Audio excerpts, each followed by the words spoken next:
Welcome! Are we humans capable of thinking and acting in ways that create a collective well-being for all of life on Earth? We talk and we argue about ideas for accomplishing this, but can we actually cooperate enough to put our ideas and our actions together to do it?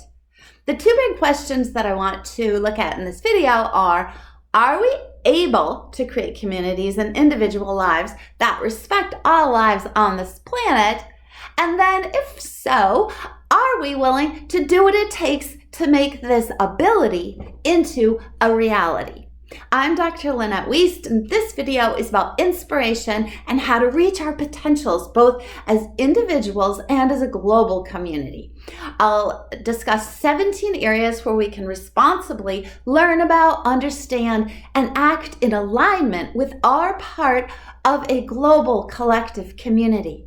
These areas will build on each other as I explain them, and we'll see how we only reach our potentials, our best experiences, and our best lives to the degree that we understand the importance of our life and of every life, and that we understand the problems and the opportunities that are right in front of us. If you want to see previous and future videos that are on this channel, please subscribe to the channel. The channel includes inspirational videos about relationship dynamics, communication skills, expanded understandings of human systems, nature systems, and more. Now, before I dive in, I want to explain the concepts of and the difference between aptitude and achievement. Aptitude is the potential to learn and accomplish. Achievement is the actual learning and accomplishing.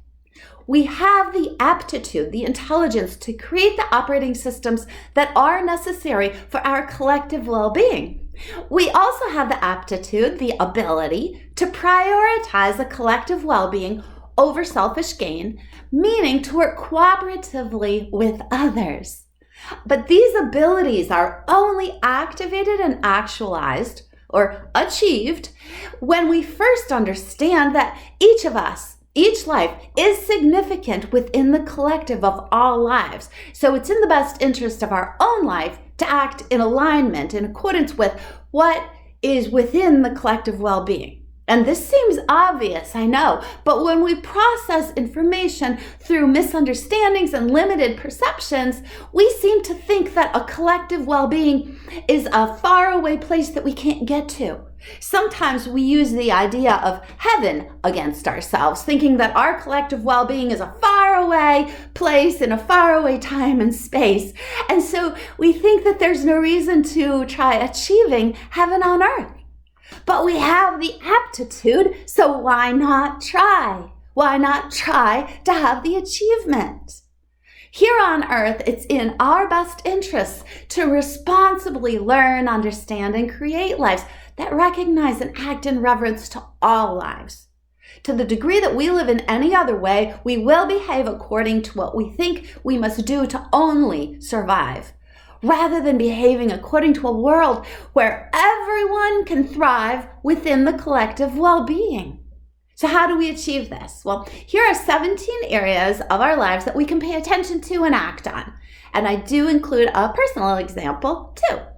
So first, realize that we understand and experience life through our senses, through touching and seeing and hearing and tasting and smelling. We filter and then process incoming stimuli according to conscious and subconscious memory and prior learning. There's a filter on our senses that decides what to pay attention to and how to process the information. Our filter is aligned with what we believe the purposes of life are. How we filter incoming stimuli determines how we perceive, interpret, and judge the world. In this way, we create belief systems that determine whether our achievements can rise to our aptitude or not. For example, depending on a person's filter, one person will be upset or fearful or frozen by a situation, whereas another person will see the exact same situation as an opportunity to create something greater, to create something better. Use a mind of love to understand and know about our world. Let go of the paradigm that says, I can see the whole context. There is always a more comprehensive way to understand each of our experiences. Now, secondly, we must stop clinging to thoughts and beliefs that pit us against each other. Ignorance and perceptual limits blind us from our aptitude, our ability for cooperation and collective well-being, and thus blind us from our achievement of it.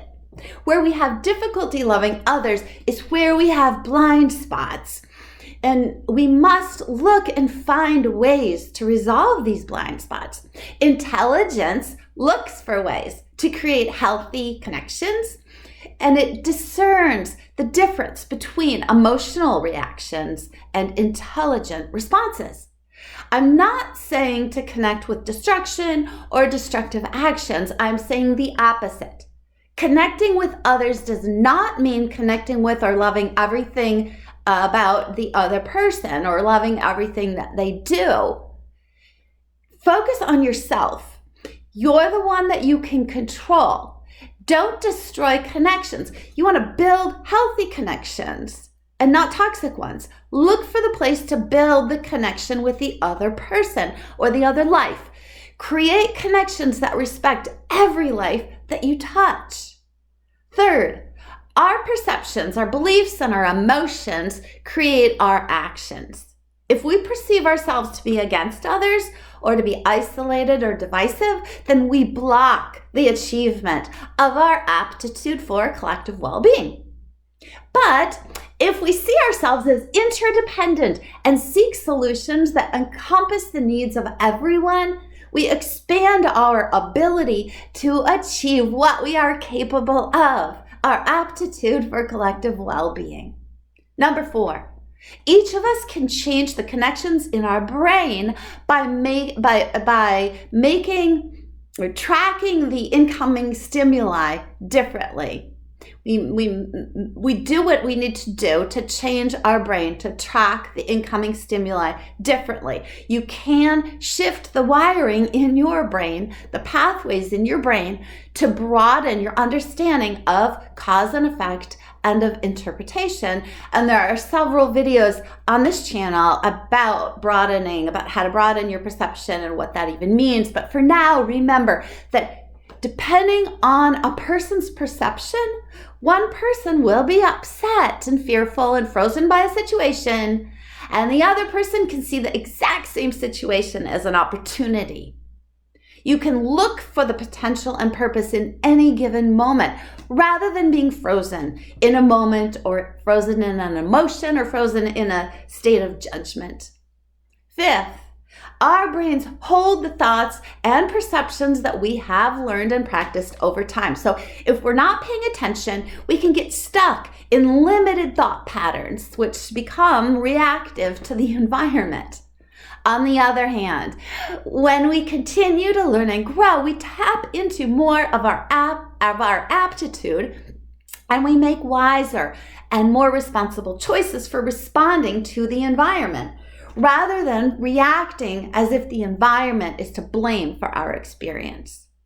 Sixth, the more comprehensive our awareness is, the more we realize that there is more to factor into the situation than we can ever really mentally understand.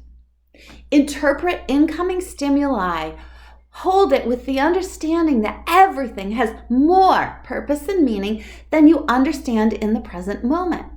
In this way, your brain's endorphins, when you do this, your brain's neurotransmitters, they release endorphins. So you have more endorphins. And that's rather than the cortisol that comes when an event is perceived with anxiety and fear. Perceiving an event with anxiety or fear creates more toxic chemical, which then determines more about how you see. So it's a feedback loop.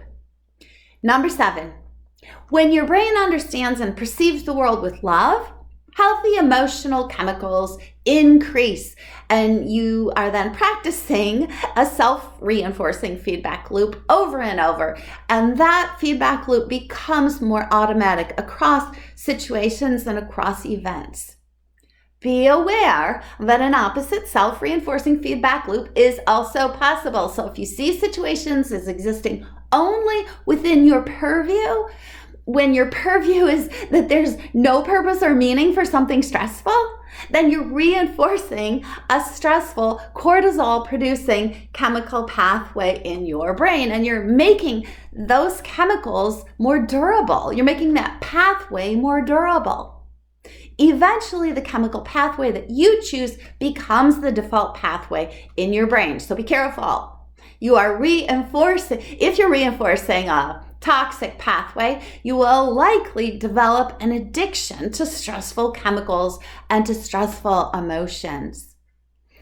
Number 8, understand that the world is constantly evolving in alignment with the collective well-being of all life, with or without humans.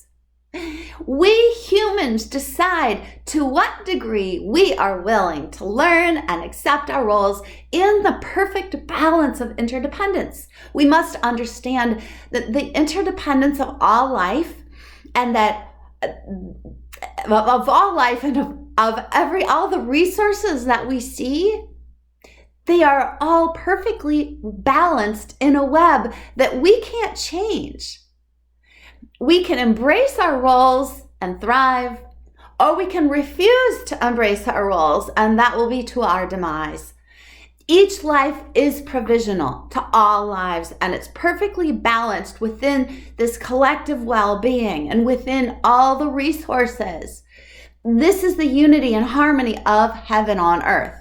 Being aware of interdependence and trusting ideas that are made from love creates new solutions and a greater sense of internal peace and of internal power. For ever increasing awareness, understand that harmony is playing out even though your brain can't see all the notes to this global song. This is how the world works. We are alive because of our interdependence. Each life impacts all others. We choose whether to get stuck in ignorant beliefs that do not serve all lives, or whether to cling to the peace that we can have when we are conscious of our interdependence that holds our health and our aptitude. Number 9, our physical bodies are a part of nature, and they show us the perfect balance of nature. When we have pain, it is our body's way of alerting us to address an issue. We then have a choice. We can attend to the issue in a healthy way, leading us into increased health, and often a health that we had before we had the pain, or we can ignore the pain at our own peril and potentially increase the pain. We can see painful issues and events from a limited perception, ignoring the fact that healthy solutions will always increase the collective well-being, thereby improving our own well-being. Or we can use a more comprehensive perception and know that the discomfort is leading us into choices for learning about and growing into our collective greater well-being. A true solution for anyone is never destructive for anyone else. Number 10. We are a very small part of a very large system, an infinite system. Each of us has the potential to affect other lives more powerfully than we can ever understand. Whether we are noticing it or not, everything has a bigger purpose than what our human brains can comprehend. We really don't even understand who we are. We're always asking, why are we here? This question assumes, this why are we here question, it assumes a cause and effect paradigm. But it's best to let go of the limited idea that the cause and effect paradigm is comprehensive. The cause and effect paradigm is fine for understanding and using that idea, but remember that there is always more happening beyond your linear awareness of cause and effect. The cause and effect paradigm is a tool that can be very useful but don't use it to create a perceptual limit. Number 11, when you let love control you and have reverence for all life, you will feel the freedom and the peace that come from surrendering the limited idea that you know the reasons behind and ahead of what is happening. Now, I want to take a minute or two to share an experience that I had last year, in which I had an opportunity to see a challenging situation with either a micro perspective or to look for a greater purpose for the situation. I went to get an item repaired, and it was a critical item that I was using to keep connected with other people during the pandemic. The process of what I expected to be a one-time appointment for a simple repair evolved into several trips and several appointments. After the first fix, or the first trip, a larger malfunction arose. And then in the fixing of that, cascading issues arose with the item. The repair personnel were baffled and they were frustrated at first, as they said they hadn't seen a problem like this before. But over time, they became increasingly patient. And I do want to mention that I was not charged extra for any of these new issues. So the other thing that happened was, on top of all of these issues with the device, some of the necessary repair people were ill, and so they weren't available. I was intrigued and curious about the greater purpose of this ongoing saga that seemed to last forever. Although it was all very inconvenient and caused significant limitations in my use of the critical device, both for personal and for work tasks, I was curious, and I wondered about the connections I was having with the people at the shop and about the peacefulness in the shop, in the space there. I wondered if this sense of peace was coming from me and them, or if it was coming from something else, or if it was coming from all the factors that were involved. And mostly, I wondered what the greater purpose for all of this was. The more that I was open to the possibilities, the more I learned and practiced a greater patience in both myself and with the repair people. And my sense of well-being, it evolved, and it helped me to see that I was a part of some greater purpose that was growing. As the series of events unfolded, I really realized more and more that there was a purpose much greater than just repairing this device. Each time I was there waiting, I felt more and more at peace with the time that was being used. And although I had no idea what the bigger purpose was, I was literally enjoying the inner peaceful experience. And I was so glad to be a part of something beyond my ability to comprehend. It was clear to me, it was so clear, that the purpose was greater than just fixing my device. And it was greater than anything that I was aware of or that I knew. Also, I was so very glad not to be caught up in a limited perspective that would have led to frustration and confusion and maybe even to blame and division and anger. Number 12, have you ever had a moment when you felt down and someone else's love brought light into your dark moment? Love is our stability, and darkness is not sustainable. Love gives us the strength to see in the dark and bring light into the dark. So bring light into your moments, into every moment, no matter what. Imagine this. Think about walking on a dark path. To light the path, you have a lamp. Your life is the path. Your perception is the lamp. The dimmer the lamp's light, the less comprehensive your understanding of the path will be. And if you fuel your lamp, your perception, with fear, opposition, blame, or greed, your lamp will be dim and your path will be so difficult to see. You'll be more easily misled into more blame and more fear and more division. But if you believe your best fuel is love, your lamp, your perception will be clear and your life will have more light.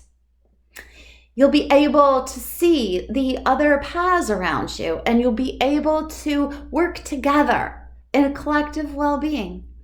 Each of us has the potential to shine love more powerfully than we can ever understand. And we can shine that love, that light, we can shine it onto our own path. We can also shine it onto all the paths of all the lives around us. We touch so many lives. Number 13, each of us exists because an immeasurable number of factors have come together to make space for us and to form our lives. This is the unity that we are embedded in. Realize that each life, and every creation on earth is uniquely created by this unity and embedded within it. We can deny our unity, but we can't erase it. It creates us and we create it. Love is its connective tissue. This means you're made of love. If you don't see that you're embraced in a love that's beyond human judgment, then you live in the fear that your physical life must conform to a human standard before you can be loved. But love doesn't work like that. Love makes you unique. Love creates you uniquely. Love isn't dependent on you. You are loved, you are included, and you are significant in unity already. This recognition will stand forth on its own when any obstacles in your mind are removed. Number 14, flood your awareness with what love is doing. Where your awareness is void of love, you have no power. Where you use love, your power, the power of your life, is unstoppable. Respond to all others' paths with the power of your love. Pour love into any area empty of love. Power pours love in, and the opposite is to react, which means to try to force something. Flow with power. Don't force. Power transcends anywhere that is void of love. Angst, not transcending, but going in. Angst brings reactivity and anxiety, and it stops the flow of true power. Don't depend on that. Don't depend on anything except your love, the power of love. Your love and the love all around you. This is you creating the evolution of your life in heaven and impacting all lives forever. Number 15, each life is created from the blueprint of unity. When someone appears outside of what is expected as good, remember the unity blueprint, the greater context. Love is free from being controlled by anything not of love. Love's power is not dependent on being against anything. Use your love to see each and every life in the blueprint, even when that life can't see their own love, even when they can't see how they fit into this unity blueprint of collective well-being. See it for them until they do. Hold it for them until they do. Hold their space. Let this mindset control your emotions. Number 16. To the degree that you judge others, you will judge all lives, including your own. This is a one-way street. It's when you judge, you're judging. You can't decide where it's going to go. It's a limited perception that reinforces itself. But when we see ourselves as embedded in unity, in heaven on earth together, we are aware of its essence both around us and within us. This is the heart informing the head. On the other hand, the wormhole out of unity is in, and not really out of unity, but out of being aware of unity and out of really subjectively experiencing unity, is in refusing to trust the natural operating systems of our collective well-being. Don't think that you can judge the operating systems of nature. We humans are not smart enough to understand how everything operates. Do not consider the wormhole out of unity or out of the subjective experience of unity. Don't even consider it. Instead, live in unity's reverence for all of life. In this way, you have access to the resources. Number 17, heaven includes our lives, but it is not limited to them. Form does not manifest heaven, but heaven can manifest form. The unity and well-being of everything is the harmony of heaven. It always exists, and it is felt when one listens to their heart, their instrument. To see all lives as manifestations of heaven, free of judgment, is wisdom. To act from this creates collective well-being on earth. As each of us understands what it means to be love, we see heaven more clearly, including seeing heaven on earth. If you like this video, please subscribe to the channel, click on the like button and share the video to help it reach out to more people. And you can drop a comment in the section below if you would like to. Videos on this channel are about love's power, about nature, relationships, and communication skills. And it is free to subscribe. Welcome and thank you so much for your time.